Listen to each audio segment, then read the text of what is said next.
네, 안녕하세요. 저는 광주에서 20년간 산 대학교 1학년 정윤재라고 합니다. 혹시 비엔날레에 대해서 많이 알고 계신가요? 광주 하면 문화도시라는 타이틀 있잖아요.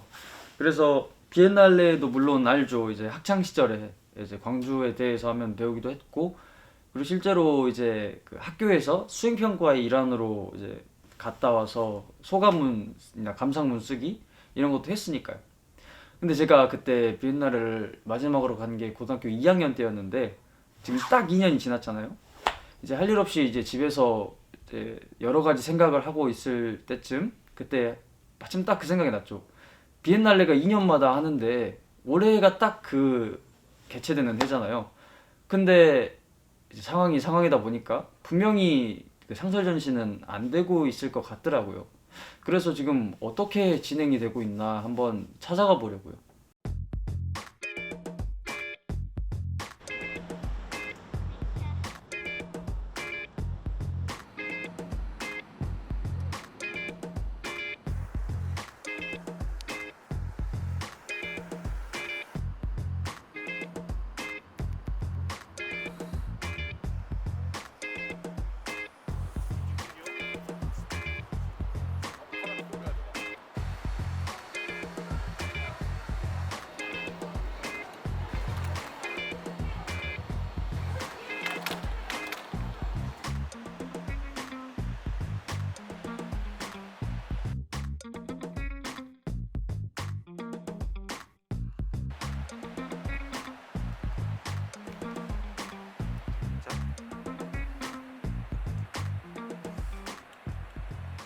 일단 코로나 때문에 전시관 같은 경우도 폐쇄가 돼서 전시를 못 보게 된 것은 좀 아쉽기도 하고 그러지만 이제 폴리라고 상설 전시가 있으니까 이제 그거는 도시마다 곳곳에 상설 전시가 돼 있는 거거든요. 그래서 비엔날레를 즐기기 전에 먼저 거기를 좀 찾아보는 것도 좀 괜찮을 것 같습니다.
올라와서 보니까 멀리서 보던 그 체인지 간판이 있었거든요.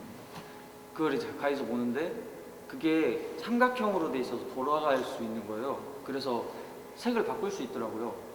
그래서 아 이게 그냥 광고판은 아니었구나 생각했어요. 광주를 이렇게 높은 곳에서 본 게 처음이니까 이제 저 뒤에 조선대학교도 보이고 앞에 아시아문화전당에 막 무슨 전시 같은 거라고 해야 되나? 그런 것도 막 보여서 되게 신선했다? 예, 그런 것 같아요.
일단 폴리에 대해서 말해보자면 그 굉장히 그러니까 시내에 왔다 갔다 하면서 이거를 많이 보긴 했는데 이게 비엔날레 주관이고 예술품이라고 이제 인식한 거는 이번이 처음이었어요. 그래서 설명들도 읽어보고 하면서 광주에 폴리가 꽤나 많구나 하고 비엔날레가 이제 상설 전시가 아니더라도 이제 우리 주변에 많은 전시품들을 전시해 놓았구나 느끼게 되었고요. 북구청은 광주 비엔날레 활성화를 민선 7기 공약으로 중점 관리하고 있으며 특히 비엔날레가 일반 주민들이 즐기기 어려운 전문 예술 분야라는 한계를 극복하기 위하여 매 광주 비엔날레 및 디자인 비엔날레 개최 시 북구 주민 참여 계획을 수립하여 북구민 관람의 날 운영, 대중 공연 개최, 주민 참여 특별기획전 개최 등 다양한 문화행사와 종합행정 지원을 추진하고 있습니다. 네, 안녕하세요. 광주 비엔날레 도시문화 거점화 사업 실행자문단의 박준영 연구원이라고 합니다. 안녕하세요. 아시아 문화 중심 도시 광주라는 국가 전략에서 비엔날레의 위치와 위상이 좀 어떤지 알고 싶습니다. 노무현 대통령 시절부터 추진된 사업으로 네.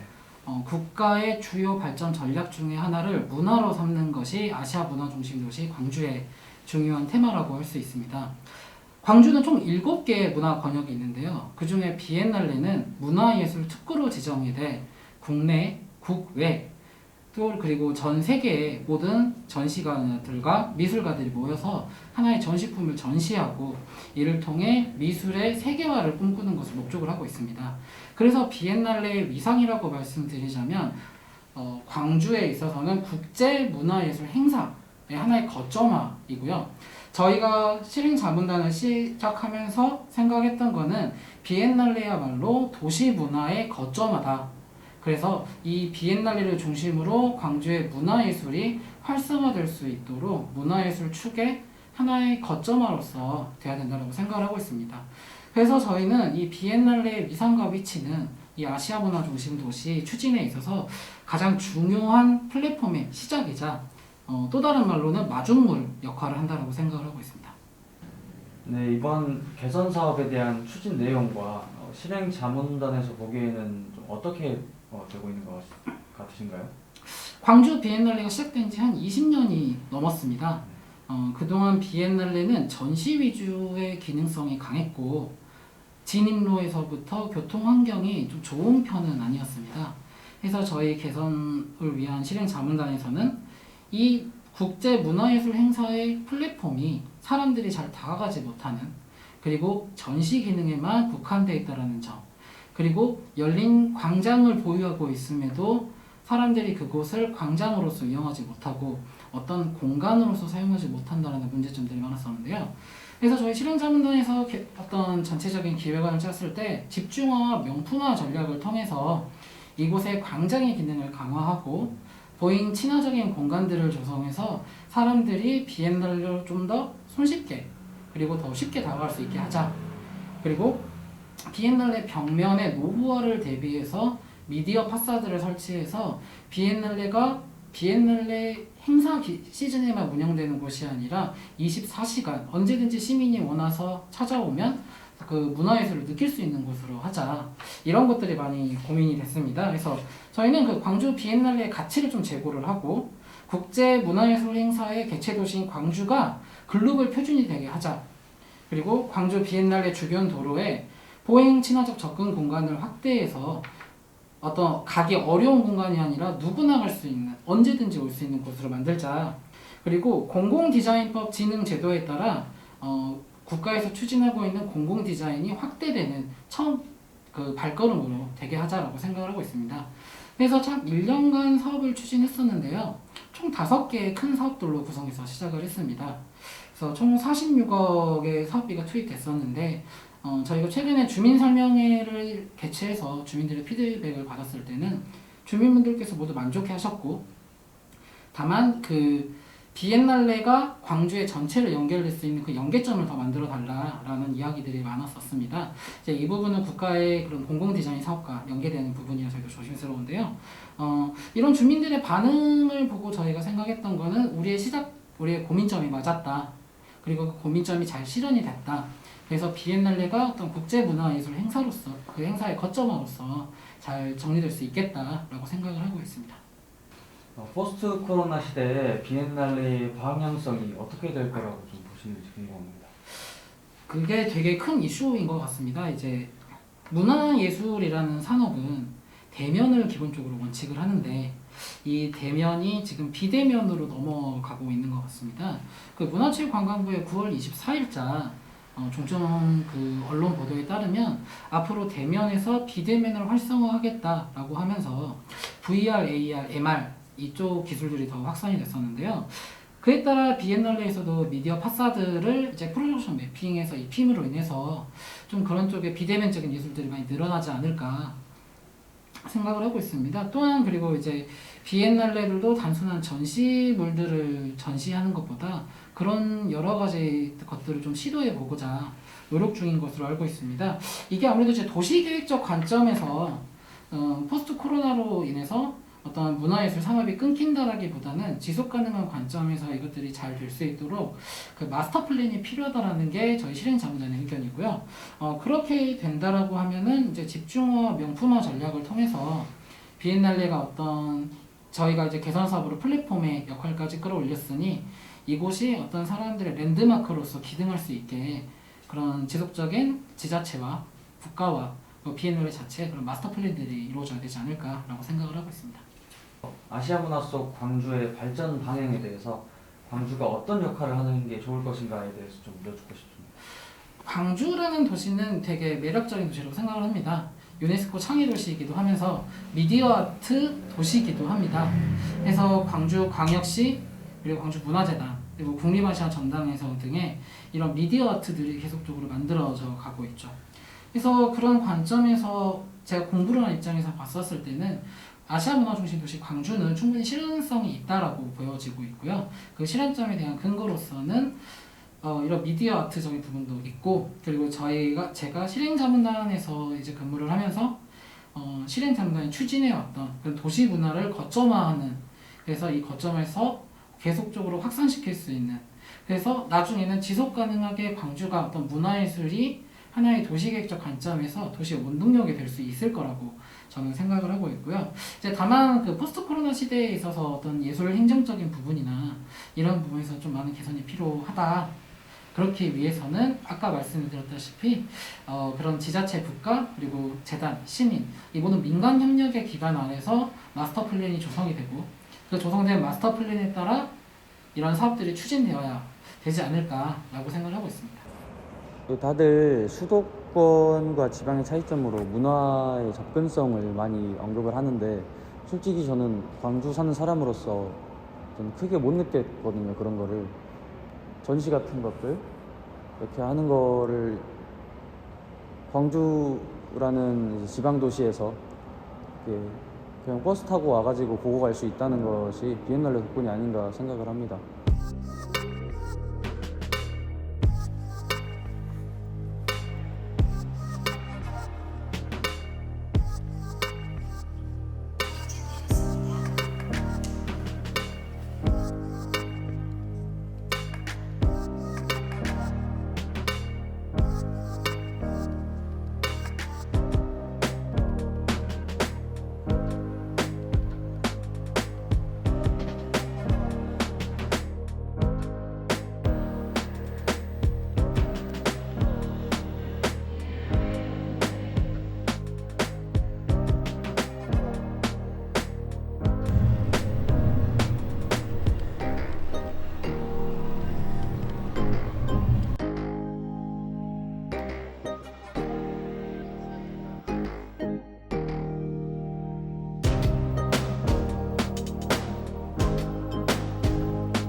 이곳은 국립아시아문화전당 문화정보원이고요. 메이투데이 전시를 관람하러 왔습니다. 5.18이라고 하면 광주 사람 대부분은 많이 들어봤는데 접한 게 솔직히 학교 정도밖에 없거든요. 근데 이렇게 전시를 통해서 다시 접하니까 이전에 있던 느낌과는 좀 다른 느낌을 받았어요. 확실히 좀 더 비극이 강조되는 느낌 굉장히 많이 받았습니다.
네, 이로써 비엔날레에 대해서 여러 가지를 한번 관람도 해보고 인터뷰도 하고 했는데요. 이렇게 어려운 상황 속에서도 메이투데이 같은 상설 전시를 기획하고 실행하고 있다는 점에서 저는 굉장히 노력이 엿보였던 것 같아요. 그러니까 이게 쉬운 일은 아니었을 텐데. 우리 실생활에 녹아있는 미술이잖아요. 저 같은 경우에도 시내를 다니거나 할 때 여러 가지 봤는데 그거를 폴리라는 거를 오늘 이번 기회에 처음 알았단 말이죠. 그래서 이런 현대미술 같은 것도 굉장히 난해해 보이는데 사실 우리 실생활에 많이 녹아들 수 있다는 것을 좀 깨닫게 된 그런 조사였던 것 같습니다. 그리고 비엔날레 지금 현재 올해 전시를 했어야 되는데 이제 내년으로 미뤄졌잖아요. 그래서 지금 이렇게 메이투데이 전시를 하는 것을 미루어 보았을 때 내년 전시는 아마 성공적으로 이루어지지 않을까 생각합니다. 근데 이제 광주가 문화 수도인 만큼 이제 광주 비엔날레도 여러 가지 노력을 하고 있으니까 광주 시민분들도 이러한 활동을 적극적으로 즐겨주시면서 문화 수도라는 그런 이점을 충분히 누리셨으면 좋겠습니다.